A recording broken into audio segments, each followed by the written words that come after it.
welcome to another episode of Veterans View. And today we are having a panel discussion with 4 of the greatest women in Phoenix City, Russell County, Alabama.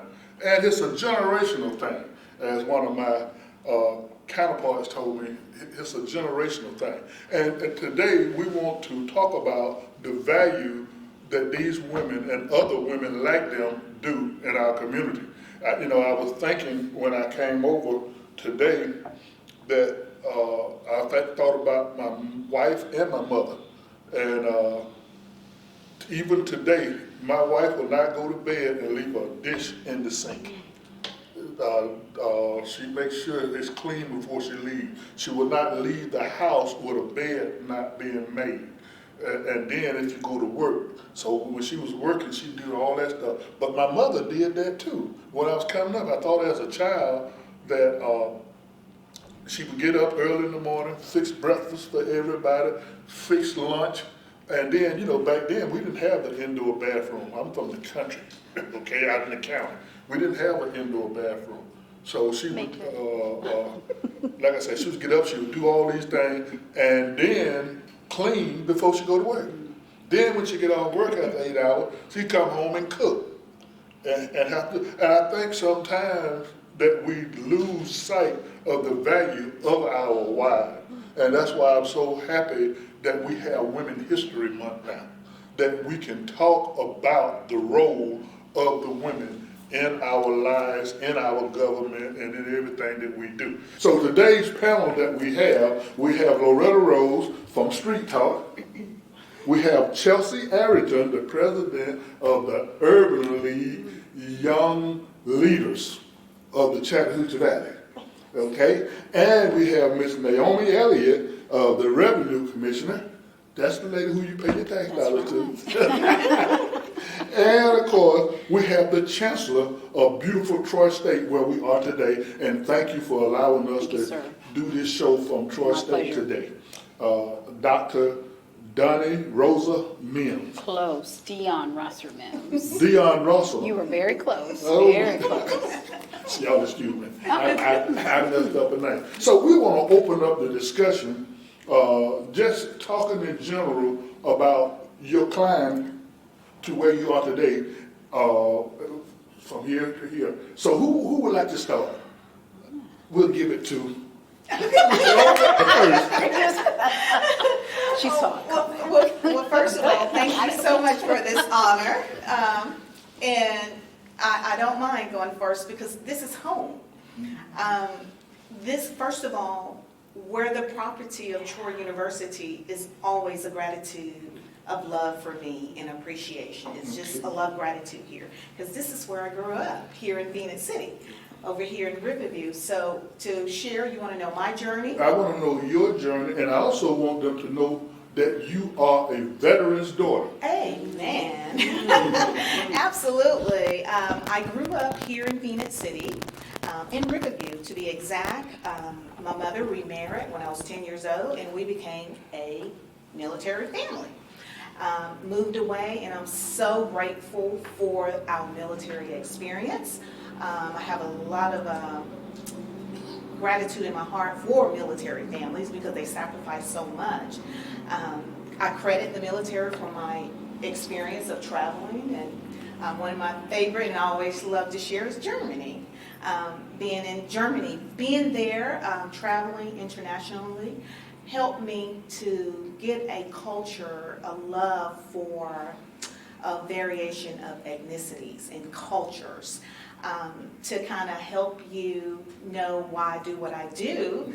Having that experience, having an opportunity to embrace various cultures, I found my passion in being able to just motivate and bring a community together and embracing one another's cultures. Never knew then from that experience what I do now, even with Street Talk, was just a vision as a child, connecting the community, bringing connectivity within a community because everybody's voice matters. I'm grateful for Phoenix City and Beam TV for allowing me to be able to be a voice in the community with Street Talk. To help you understand a little bit more of what I do, graduated when we came back from Germany, graduated from Baker High.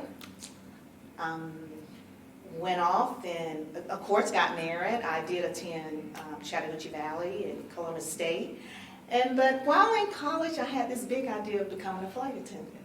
Again, connecting again with various cultures and ethnicities and traveling. Found a new passion again with just connecting the community. And that's when I became an entrepreneur here in Phoenix City. And my husband and I are business owners of our own business, entertainment business.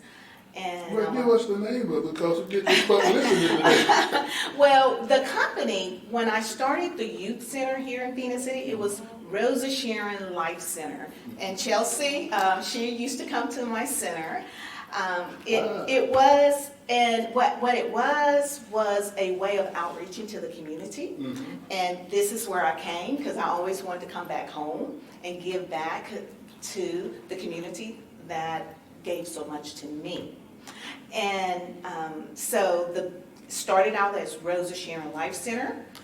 When the center closed, I ventured out into radio, then radio into television. But to bring it all to a nutshell, the vision God given me for an outreach center, it propelled and evolved into other things.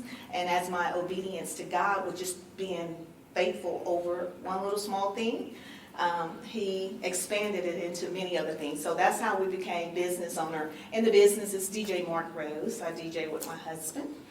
And talk show host. And, of course, wife, mother, and grandmother.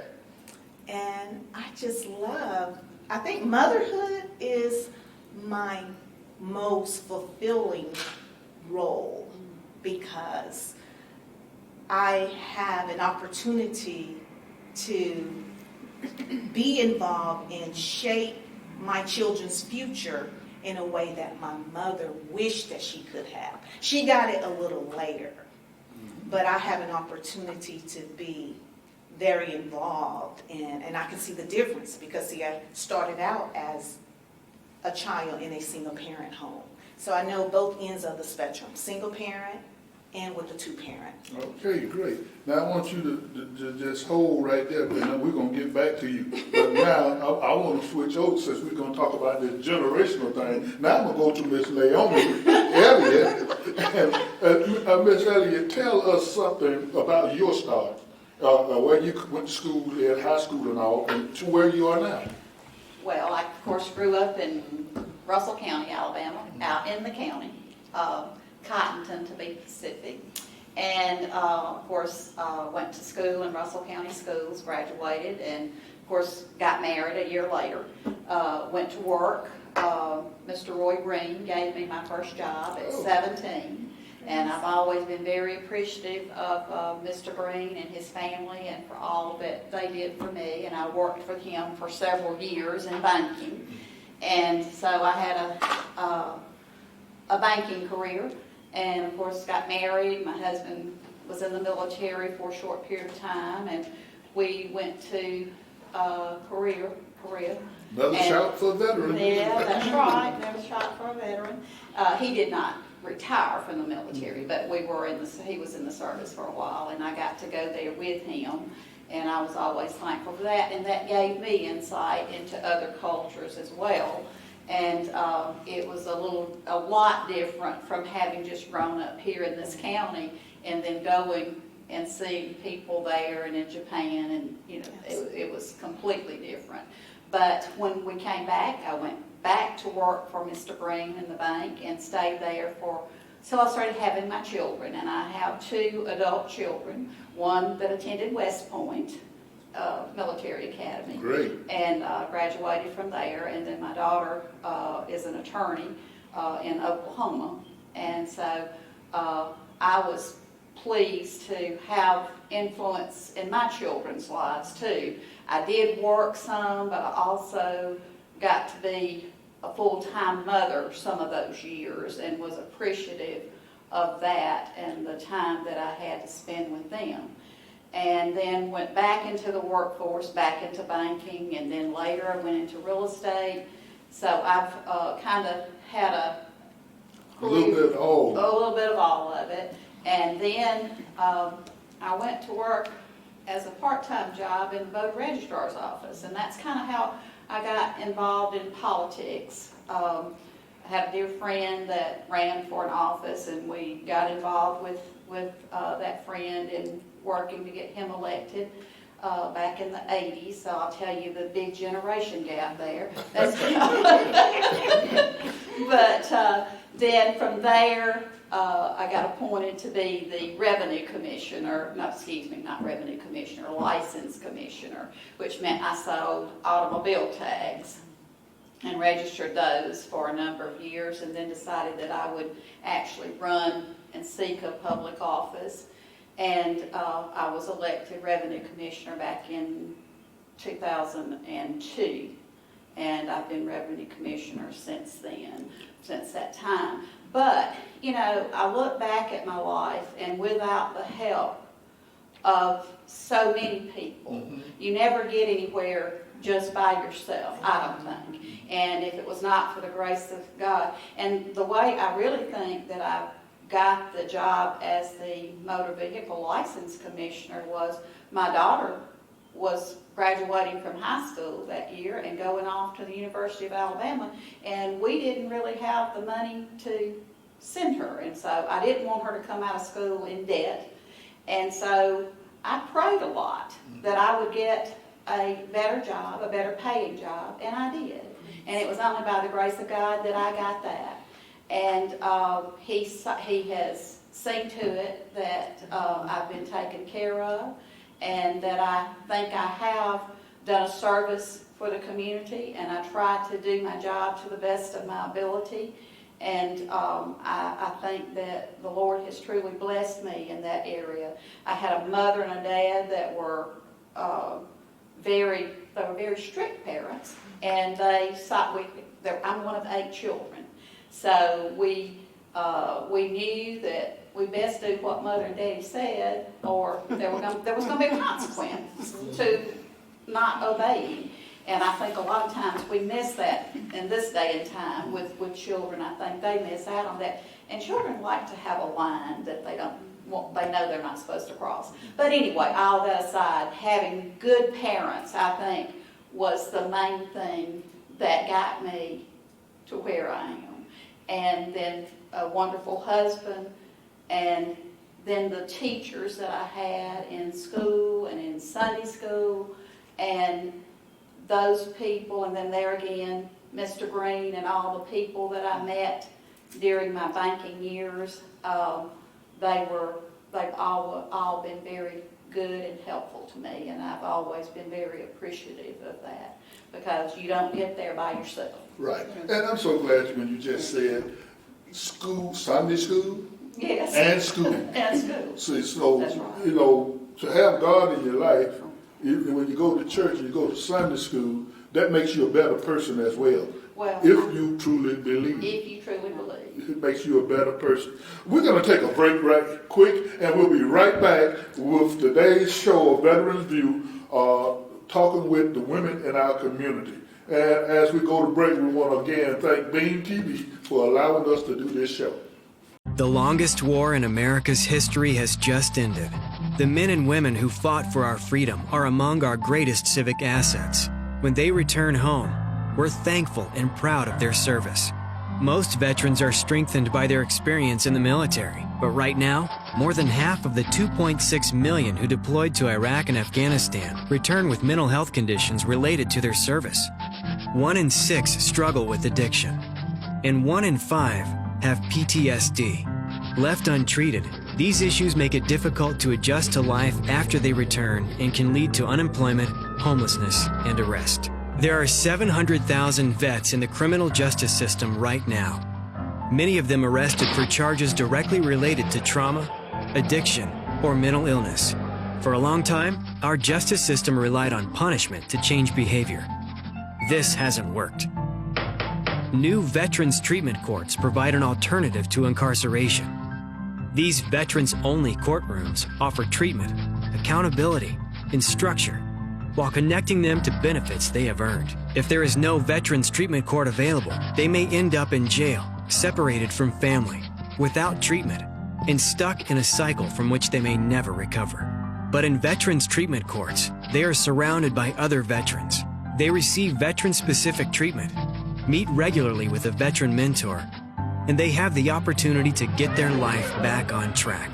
This year, 11,000 veterans who would otherwise be behind bars are receiving life-saving treatment. The average cost to keep someone in prison is over $22,000 a year.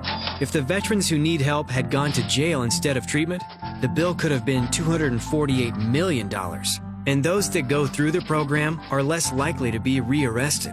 The country's first Veterans Treatment Court has a 98% success rate. That's unprecedented in American criminal justice. Veterans Treatment Courts save lives, families, and futures. It returns vets to the life they fought to protect. You can help to put Veterans Treatment Courts within reach of every veteran in need. Learn more and take action at takepart.com/return the service. Welcome back, and we're going to continue with our discussion with these great women that we have here today. And next we want to talk to, as we go through this generational thing, we want to talk to the Chancellor of Troy State University campus here in beautiful Phoenix City, Alabama, the sunny side of the river. That's right. Chancellor, tell us something about yourself. Well, first of all, thank you for the invitation to be a part of this illustrious panel of speakers. And so similar to the previous two speakers, I as well have a connection to the military community. My father is a retired Air Force. Right. He served in the Air Force for 20 years, and then my sister, of my siblings, and I have 3 siblings, so she was the one who bit the bug and decided to serve our country as well, and so she too is serving, so I'm really proud of that. Loretta, you talked about your sort of growing up to some extent in a military environment, and if I didn't mention that as a part of who I am, that is a part of who I am. I've pretty much had the opportunity to travel to Japan. You mentioned Japan, and then Korea, and so having traveled abroad as a kid really framed and really formed in many ways what and how I view the world and how I appreciate people and value differences.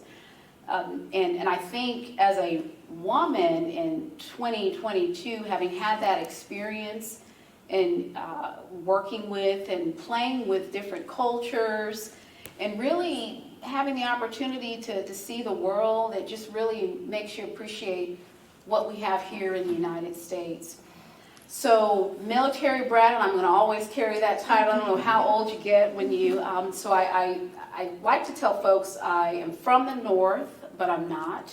I was born in D.C., and we moved around a good bit, but the majority of my youth, my years were spent in Warner Robins, Georgia. Okay. So that's where my father was last stationed, and he retired there. And so long story short, I should say I'm from Warner Robins, but I'm from D.C. as well. I like to claim that. And you know, my daughter claims that too because she was born. My firstborn was born in Washington, D.C. There you go. At Andrews Air Force Base.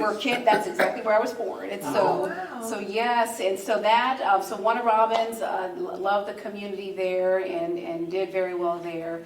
And then moved on to Athens and studied at the University of Georgia. Let me back up, Piedmont College first, and then Athens.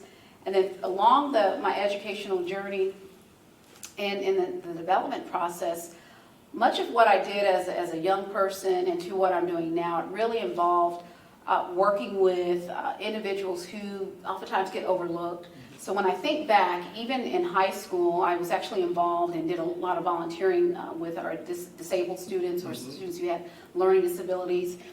And so I was always finding myself working with or befriending folks who needed help or support. And sort of 20 plus years later, I'm finding in my current role as the Vice Chancellor of this fine campus, here, and might I add, the first African-American female campus vice chancellor of a campus affiliated with Troy University. It's really an honor for me to serve in this role and have that opportunity. And so all those experiences that I talked about as in my formative years and having traveled abroad, and then have really helped to shape what I am able to do here and what I'm doing now. My role as a mother, and you mentioned motherhood, I think that's important. And that is, in my view, the greatest and most humbling. It's not even a job, it's an honor. It's a humbling and tough, tough role to play, but I would not change anything in a minute. As a woman and as a mother, raising a daughter, and I only have one daughter. My husband and I are blessed to have a 16-year-old. And we were talking about technology, and oh my goodness. But knowing, reflecting on my experiences and the array of just wonderful things that my parents, and I grew up in a two-parent household, that my parents gave to us, and to see that I am able to do the same thing, and to for my daughter, with the caveat that she's got to work for it, not to just give it to her. And so my perspective in terms of developing and such is that, yes, you can support, but you also have to be accountable. You also have to ensure that, particularly the young folks, and my daughter hears this every day, you've got to earn it. Okay, she's not going to give it away. And so in short, for me, in terms of my trajectory, it's all about, and as I think back, helping other people, but also acknowledging here at the home front, and you have to acknowledge the United States is a phenomenal country, and so acknowledging that and knowing that I have had the privilege to grow up in this fine country, I'm blessed, feel very blessed. Well, and I want you to hold that thought, because I'm coming back to you just like I'm coming back to them. But now we're going to get the youngest person in this generation, Miss Chelsea Everton, to talk to us, because she's the president of the Urban League Young Leaders. And we want her to tell us about herself and about the Urban League and the Young Leaders. Yeah, so I don't have a long experience like the other speakers, but I'm Chelsea Arrington, born and raised here in Phoenix City, Alabama, part of Phoenix City school system, part of just Phoenix City overall. 08, back it up a little bit, but I was born into a two-parent household. In 08, my dad passed, so that changed the household into a single-parent household. Graduated from Central High School, went out to Auburn University, graduated there in 2015, majoring in entrepreneurship and family business. Came back here, I was like, man, I got to come back to Phoenix City. I had to get back involved from where it started. I came back, I saw that there just wasn't enough community involvement here in Phoenix City. I started a nonprofit called Generational Changers. We help millennials identify their purpose and get them involved in the community. So that started up, we started gathering millennials, we started getting them involved in the community. I also started Majestic Cupcakes and Company, where we do cupcakes. And then my last business that I had started was Business with Purpose Consulting, where we help small business owners with their business startups and marketing. So all of that took place. And then came different community organizations here. People were just pulling on me from all aspects. And when you identify your purpose and what you're really called to do, it was just so hard for me to say no, because I know what I was called to do here. And that was to help others and push others into their purpose in life. So different organizations called me. They wanted me to join their organization, be involved in their organization. And then came Urban League. I've been a part of Urban League for over 6 years, where we help serve the underserved community. And since then, I've served in the capacity of membership chair, and now currently serving as the president for Urban League of Greater Columbus Young Professionals, where we serve the Chattahoochee Valley area. So Phoenix City, Columbus, Smith Station, just the Chattahoochee Valley overall. It's been a joy just serving in that capacity, because there are so many underserved people within our community, and sometimes they don't have the voice to speak up. But when you have people in positions, that are able to give them resources for the things that they need, then it changes. Since then, I've served in many other community organizations. I served in so many other community organizations, too many to name, but it's just been a joy, just serving our community, putting on different community-wide events here in Phoenix City. The Easter extravaganza, the back to school, the toy giveaway, you name it. Miss Loretta is always here supporting, and just the community as a whole. Well, we want to thank you, and one piece of advice: don't burn yourself out too early. Don't let it burn you out. But I want to say something. I know these three ladies here with nobody, you may not know, but there was a songwriter named James Brown, and he wrote a song said, "This is a man's world, but it wouldn't be nothing without a woman or a girl." And that's true. What would it be?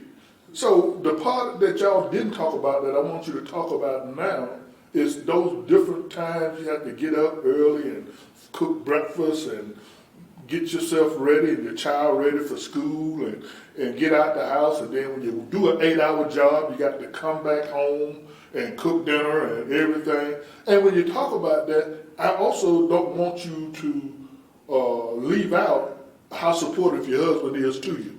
Because in order to be successful women as you are, you got to have a supportive husband and who knows what you're doing and your value. So who would like to start? We're going to go this side first. We go with this. Doctor. I'm glad you mentioned our significant others, husbands, and so I have to say, hands down, I would not trade my husband for anything, and because he can cook. And so that was one thing that sold me on him. He could cook, and I could halfway cook. I think I can cook.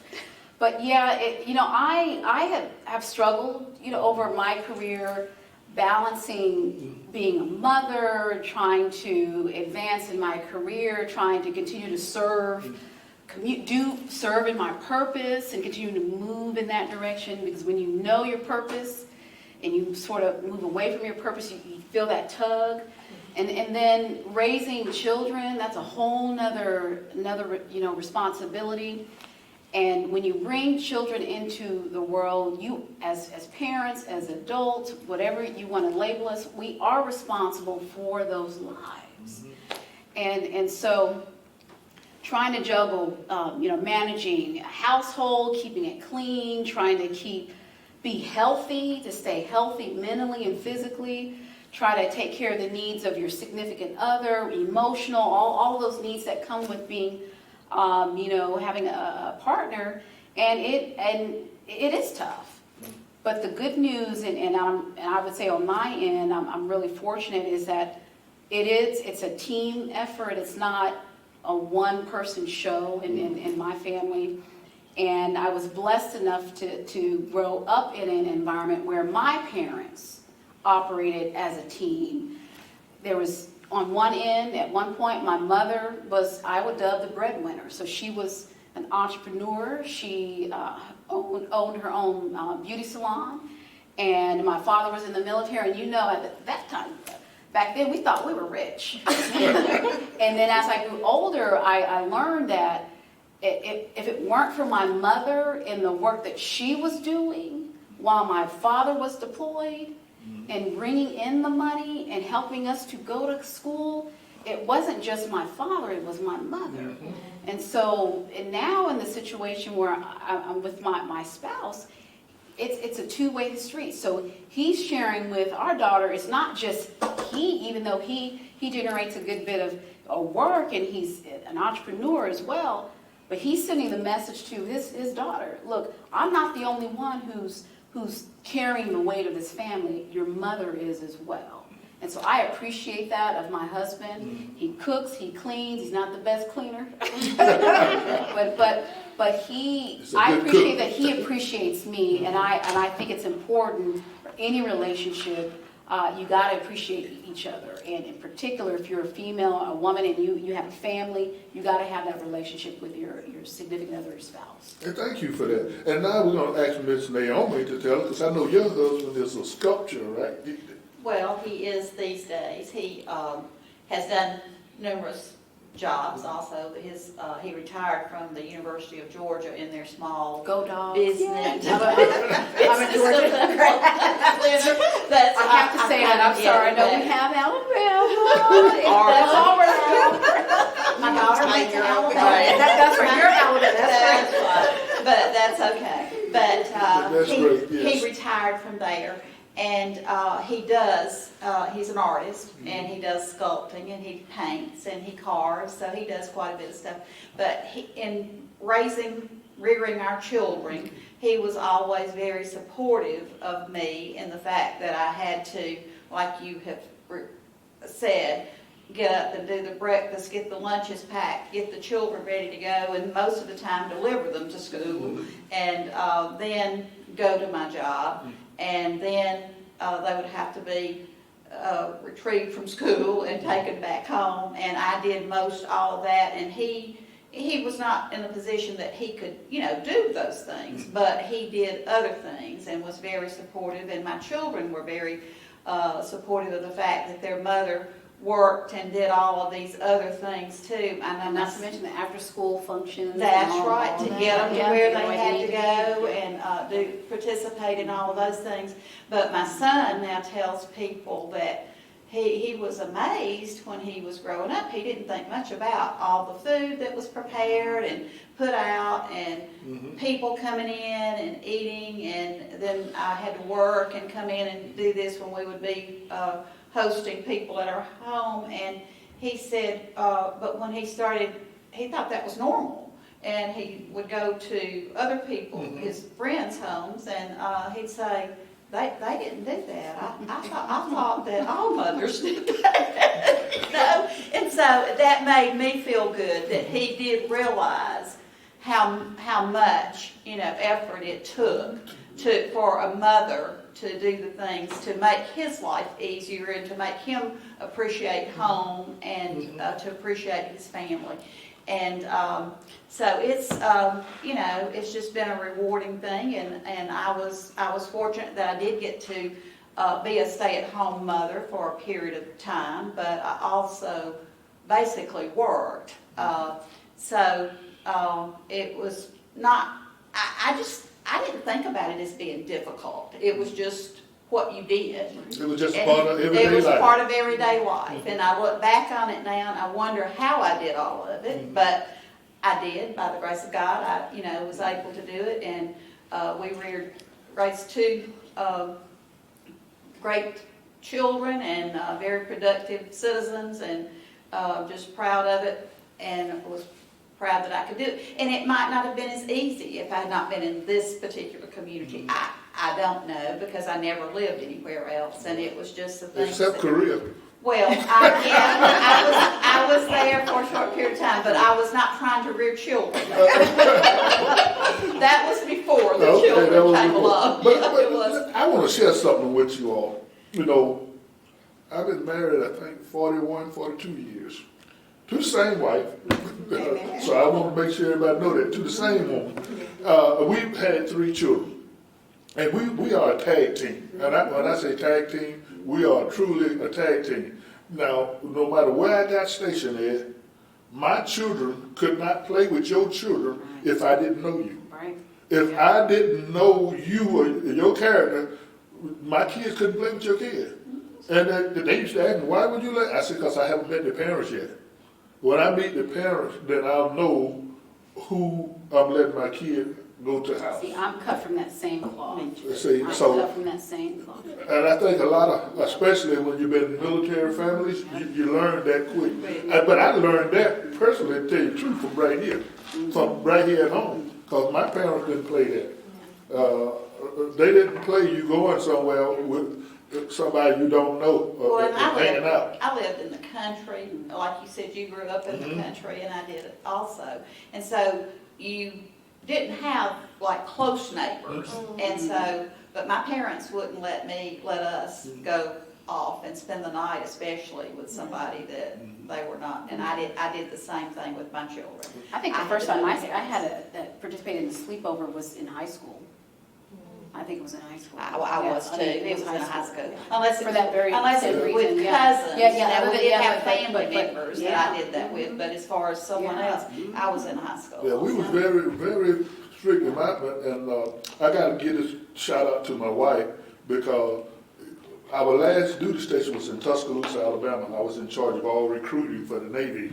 And so we came up with a plan on how to keep up with the kids and what they do. So every day, one of us would go to the high school and walk around the hall just one time or something, and peep in the window.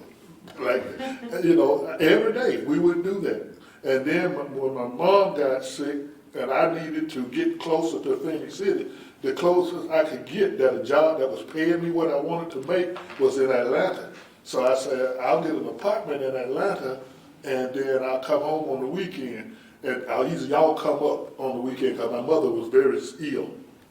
And so my wife took care of my mother just as it was her mother, because they had that kind of relationship. And that's what makes women so strong, is that they can communicate with each other and work together. Some can't work together. I mean, I ain't saying all, but some can. But now we're going to go over here to this side of the room, and we're going to go to the youngest person again and ask her to tell us something. So I don't have any kids or anything along that line. Not yet.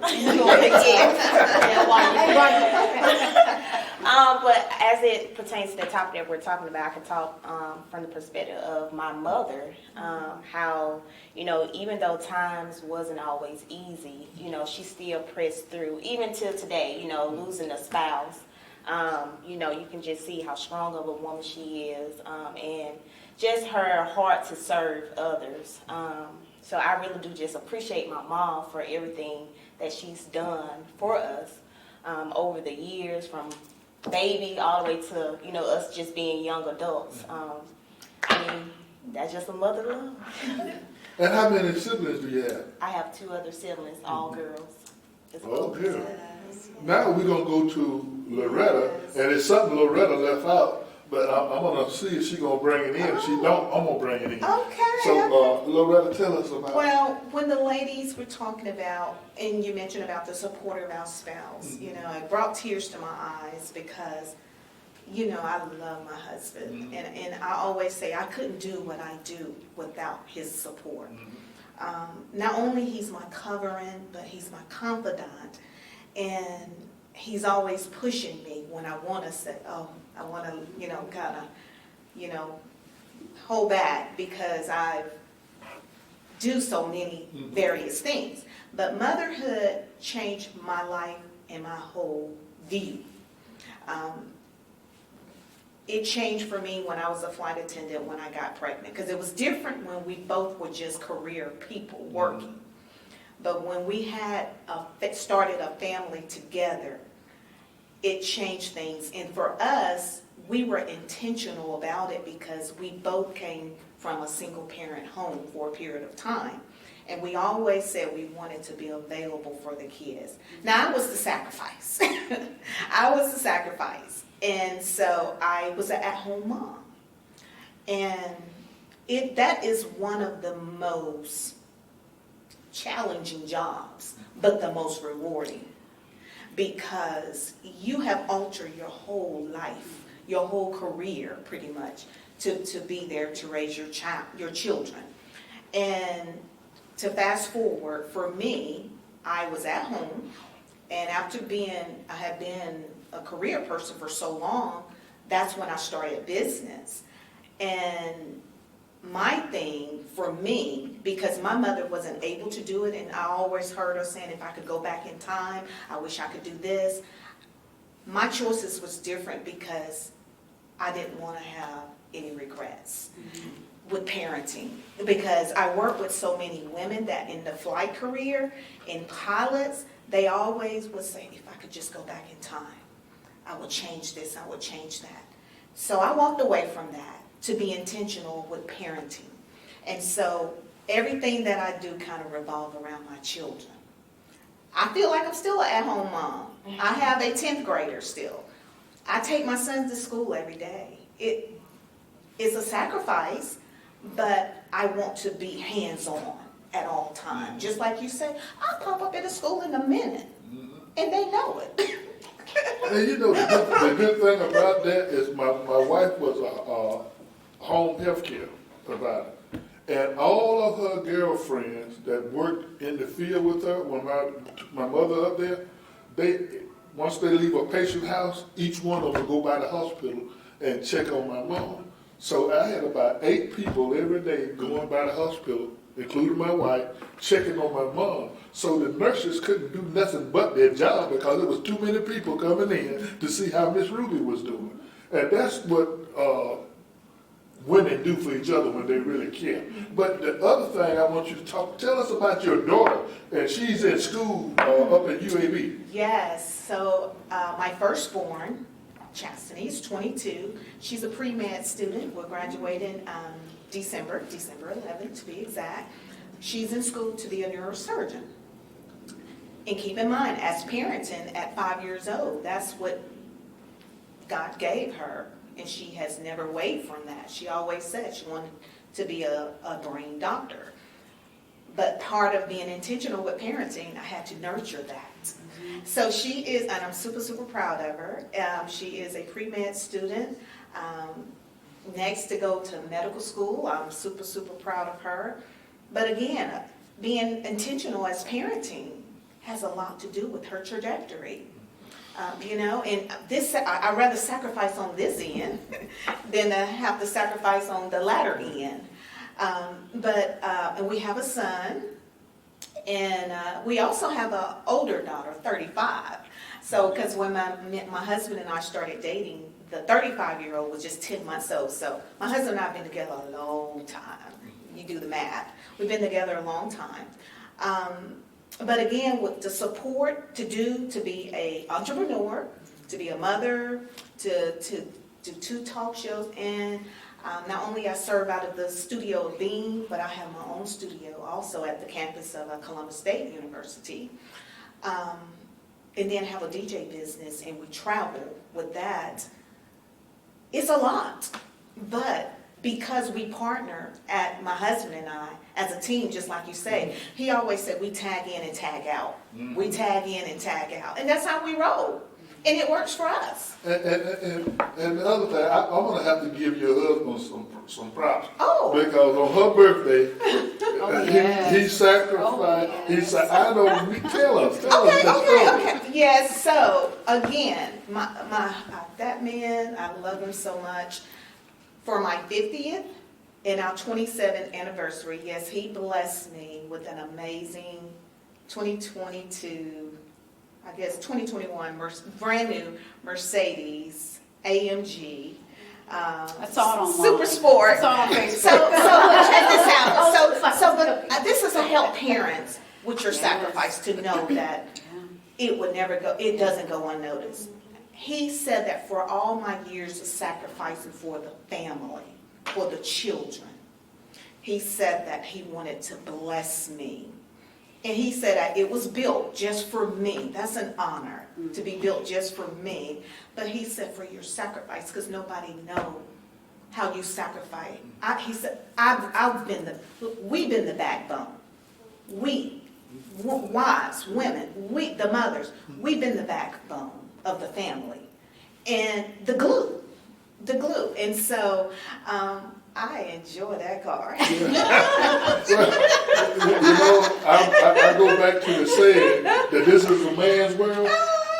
what James Brown say, but it would be nothing without Yeah. a woman or a girl. And he said that all the time. And you've already said it, and you've said it. If I pray that every woman has the opportunity to be blessed with a man Praise God. who understands the value and the worth of the woman that he is with. Yeah. And I am so thankful. My husband is the Praise same way. It's a And blessing. it is a blessing, and it's a wonderful feeling to have, to know that you've got someone who has your back, Yes. but who also pushes you to be your greatest and your best, to bring the best out of you. Amen. And it's a no greater feeling. No, It really- that's it true. really And my is. husband tells me every day that he's the luckiest man Yeah. alive. Amen. And that makes me feel good. And All the hard work that you put into it. That he's the luckiest man alive. And I tell him, yes, you are. We've been married for 53 years. so- 53. And 20 years for me he this still year, tells 20 me in that. June. Yeah, 20 And years. it's great, and I could have never done what I've done without him. You know, I was so proud of you women, as I say, and I'm proud of my wife, because I tell people that she's not a person that have to have all of the stuff that you see a lot of women want. She's a country girl like me, being a country boy. She knows she can get it. That's what, Right. whatever she wants. Right, So and that's we came up in the same church, we came up in the same school, we graduated together. And, one of my cousins asked me one time, we was at a function, and said, y'all come and fix your plate, get something to eat. And my wife asked me what I want, and I said, okay. She said, no, you get up and fix your own plate. I said, no, it tastes better when she fixes it. Oh, So, yeah. but I do feel that we need to give women credit.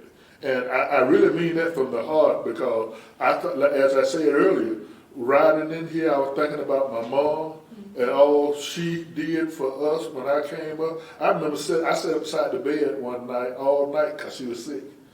And I didn't leave her side while my two sisters were sleeping. But I knew that if something happened to her, who gonna take care of me? So, and I'm serious, at a young age, I think I was maybe 10 or 12, and she was sick, had a bug, she was throwing up, and I had the little, because I told you we didn't have them in the bathroom when I grew up, so we had the night pots. So she threw up in it, I'll go take it outside and dump it. But I sat beside that bed all night, nursing her, getting whatever she wanted, because what's going to happen to me if something happened to Mom? I know my mom loved me. I know Dad did too, but he didn't have that same kind of love Mom had, because Mom gave birth. And so I want to thank you again. I want to say something to the effect of where you were saying how men should appreciate their spouse and your wives more. Even though, and going back to how my husband, how he decided to bless me, he knew I didn't expect that. I didn't want that, because the role of a mother and a wife, we just do it. It's just our natural instinct to just do what needs to be done. But for him to sacrifice, because I'm just gonna keep it real, that was the year he was gonna get his Hellcat. But he said that would have been selfish for him when I deserve something great.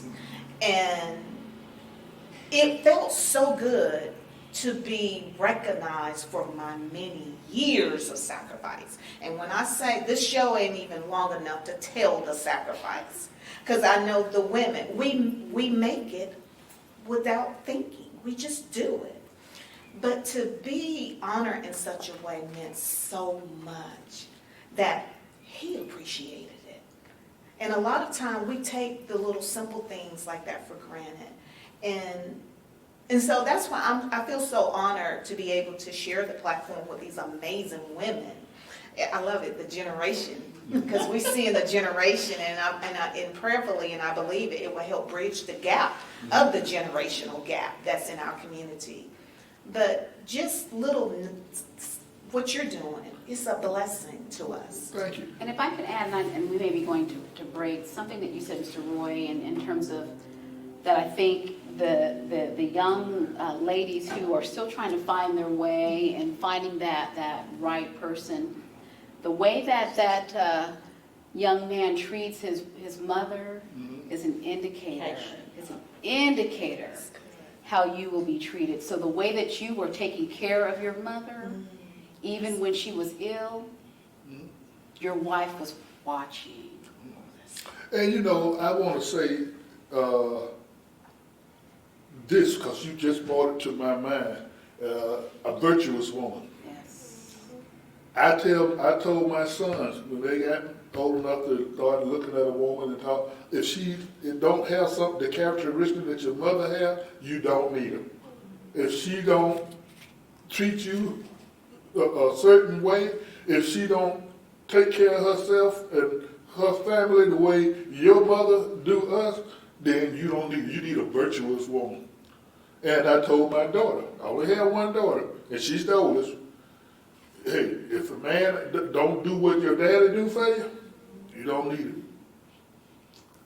So you got to get a man. I saw something on YouTube, and I think y'all may have seen it. And this guy, he was on there, and he was talking to his family, and he was telling his daughter, if he can't buy you stuff, the stuff you need, say you don't need him. Say your mama ain't never worked in her life, and I take care of her and give her everything she want and need. And her pocket ain't never empty. So if he can't take care of you of that, like your daddy took care of you, you don't need it. And so with that being said, we're going to get ready to close today. I want to thank you. I want to thank Miss Arrington, Yes. the youth of this Yes. show today, Yes. Proud of you. for all that you are doing and all that you're going to do to make a difference in this community. Because it's time for us, or for me, to turn it over to young people, to get ready to lead. And you are already showing that you are ready to lead. You've got this. You got it. Thank y'all. And to Loretta, I ain't saying bye because we're going to be doing a whole lot of more shows together. So we good. We're going to be doing a lot Coach of shows. Davis. I like to call him Coach Davis. And to Miss Elliott, thank you so much. Continue to do the great work that you're doing and giving me my tax break because I'm a different. You're welcome. One of the things I like about, and I tell everybody, I'm on the Wiregrass Committee. We have the best commissioners and people in Russell County, I think, that anybody have in the state of Alabama. We did have a good group. And you can talk to them. Like on the show, I said, if you can't talk to them, don't vote for them. What I meant when I said that is, you voted for them, why are you scared to talk to them? They're human beings just like you are. So go talk to them. If you got issues, don't come and ask me to go talk to them, because that's what they do. Hey, will you do this for me? No, you need to do that for yourself. But I'll go with you while you talk. And to Dr. Mims, thank you for allowing us to be here at Troy. Thank you for your great input today. I mean, all of you ladies was great, and I truly appreciate this. We want to thank Troy University for allowing us to air this show today here, and we want to thank Bean TV 7 for allowing us to have a program like this. So until next time, and believe me, there will be a next time, we'll see you right back here on Veterans View.